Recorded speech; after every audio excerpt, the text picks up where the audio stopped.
Welcome back to Statistical Methods. Now we are moving on to Week 7, Lecture 2, where I will continue to cover one sample t-test and then begin introducing dependent samples t-tests. Now, we're going to start off with an example.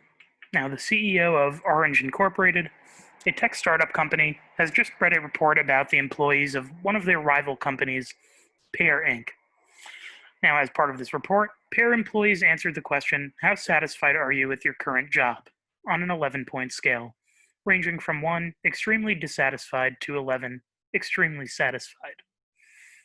Now, employees at Pear rated their mean job satisfaction as mu equals 7.9, though info about the variability of this distribution was not provided.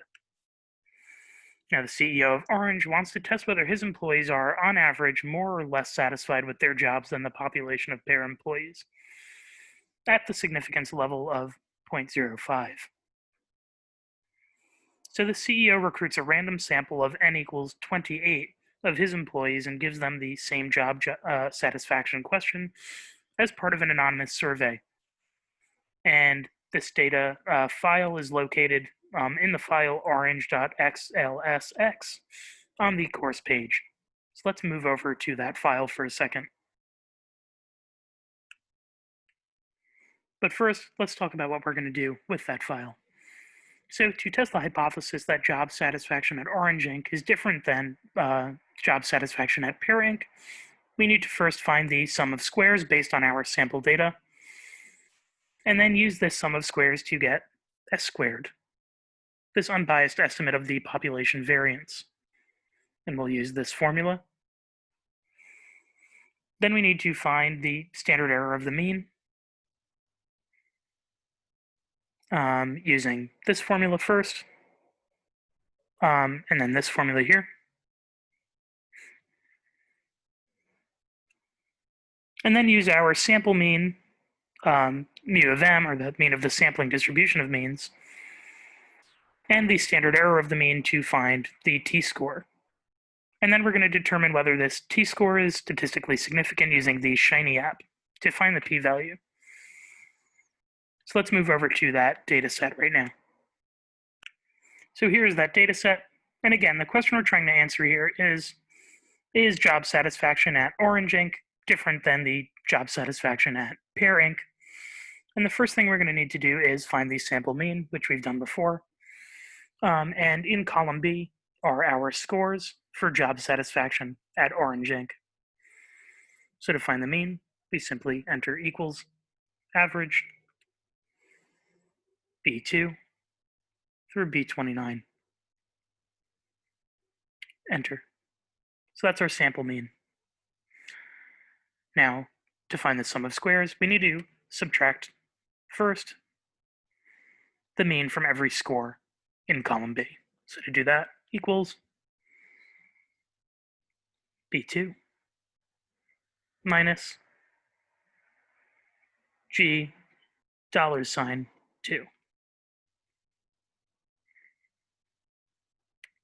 And for good measure, let's put parentheses around that.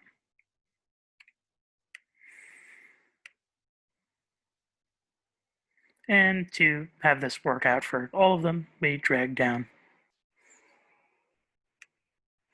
Now we're interested in the sum of the squared deviations. So here we enter equals C2 caret 2, or squared. And then we drag that on down. Now the sum of the squares is simply the sum of the squares, which equals sum of D2 through D29.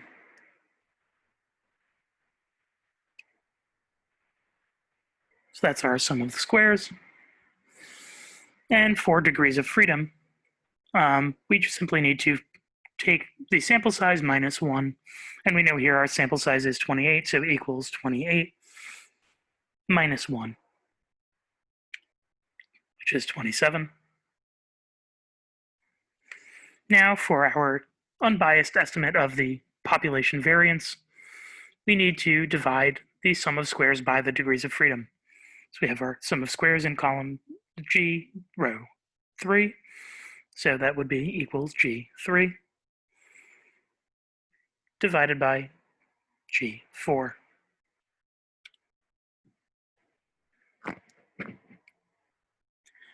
Now, for our unbiased estimate of the population standard deviation, we simply take the square root of our estimate of population variance. So that would be equals G6 raised to the 0.5 power.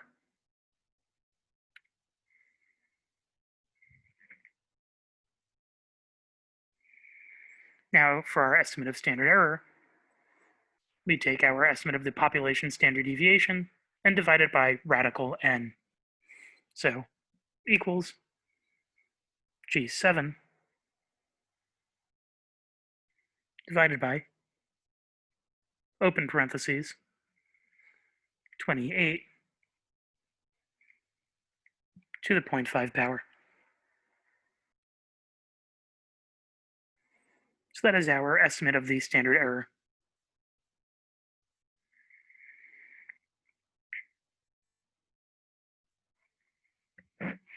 Now for the t-score, we're going to need the population mean.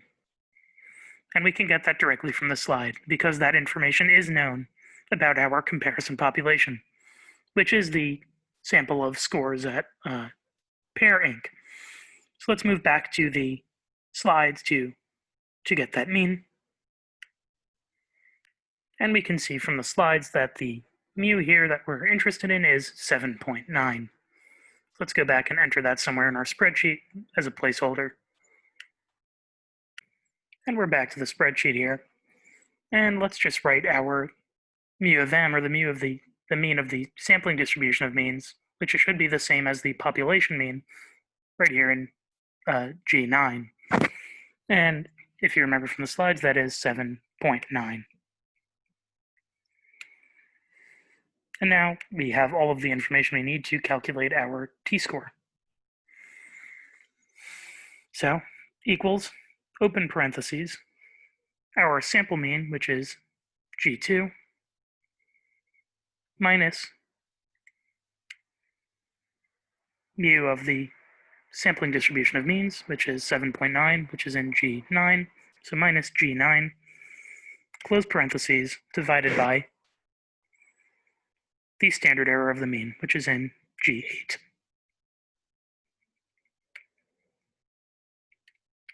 And that's our t-score, negative 3.62.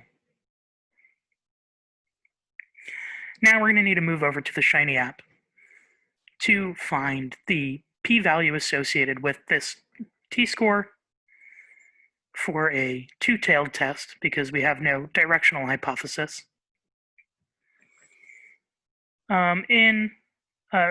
Assuming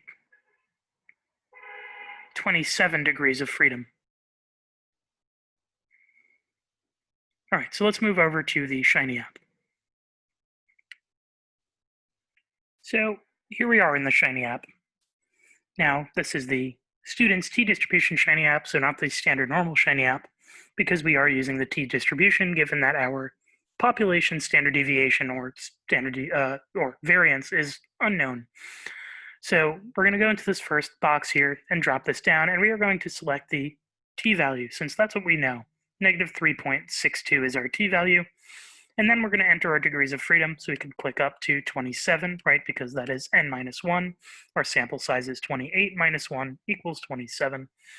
And our hypothesis is non-directional, so we need to select a two-tailed test. And let's do a number entry box to be the most accurate. And we'll enter our t-score here, which is negative 3.62. But this uses positive values only. So we get rid of the negative. It's as simple as that. And it should return our p-value, which is right here, 0.001. So let's go back and enter that into our Excel sheet. So from the Shiny app, we have ascertained that our p-value is 0.001. Now, our p-value cutoff is, of course, 0.05. So we have to ask the question, is this p-value less than 0.05? And, of course, it is. So what is our conclusion? Well, it's to reject the null.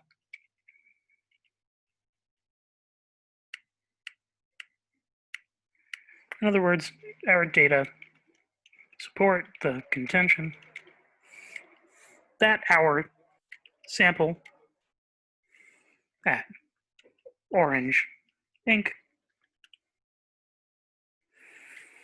has a different average level of job satisfaction than the sample at pear ink. So that is the one sample t-test. And I'd like you, after watching this, to try to replicate what I did, and let me know if you have any trouble. It should be pretty straightforward. If you're having any trouble, just rewind the video and watch what I've done and try to replicate it, keeping in mind what is actually being calculated here at every step. And in this file, I have listed for you exactly what you need to do in each step. And on test, if I ask you to generate any of these values, for the most part, I will provide the formula you need.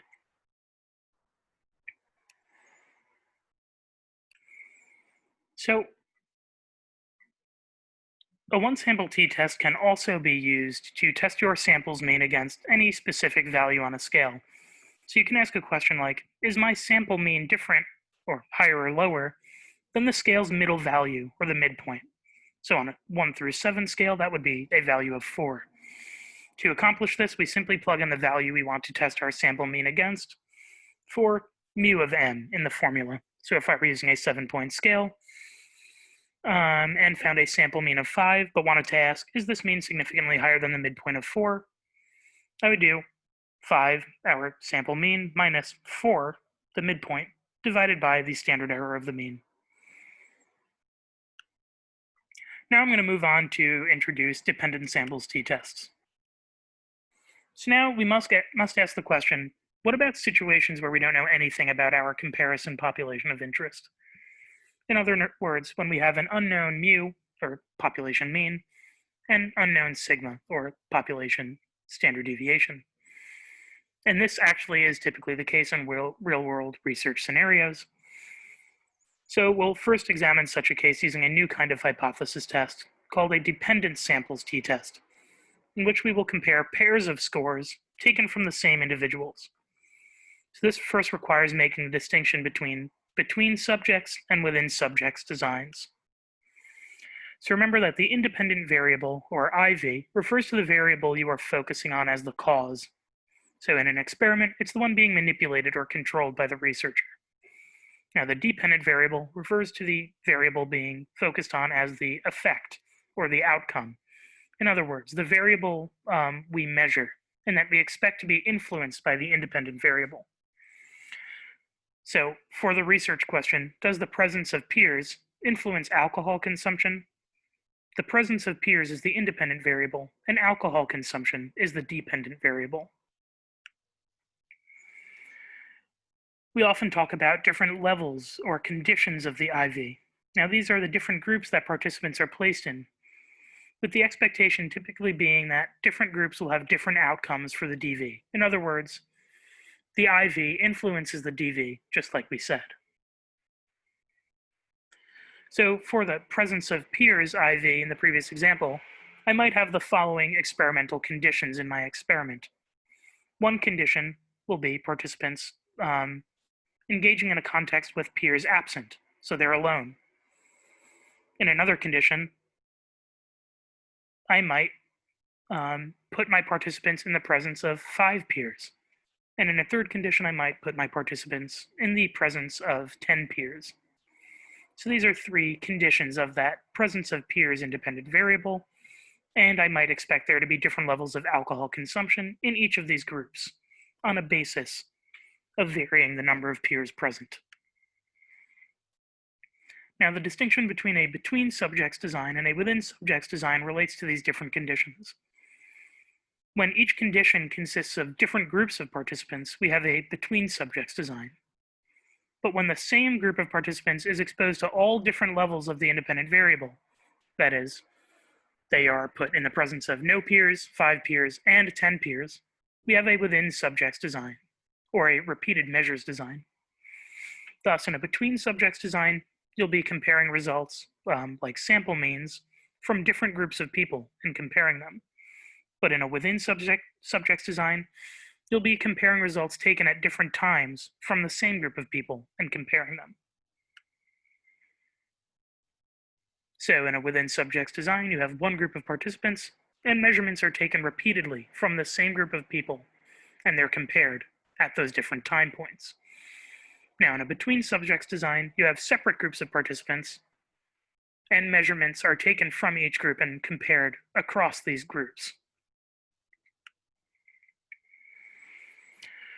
So we'll start by talking about the simplest form of a within subjects design, in which one group of participants is measured on 2 separate occasions. So the first set of scores, or time 1, is compared to the second set of scores, time 2. So consider the question, do these 2 sets of scores, on average, differ from one another? In other words, was there a change in scores between the 2 time points? The hypothesis test we'll learn to test this question is called a dependent samples t-test. Now, the idea here is that in each pair of scores, one depends upon the other because they came from the same individual. Now, the textbook refers to this as a t-test for dependent means. This type of hypothesis test is often used to compare pre and post scores, so scores before and after some kind of experimental manipulation or intervention. So, for example, did patient symptoms improve after receiving drug X? In other words, was there a positive change in scores from measurement at time 1 to measurement at time 2, which occurred after the treatment? A dependent samples t-test is conducted in a similar manner to a one-sample t-test, with 2 important differences. They rely upon something called difference scores, and we assume that the null population mean of difference scores is 0. And we'll break this down further next week. So that is our breakpoint for today's lecture. Have a good weekend.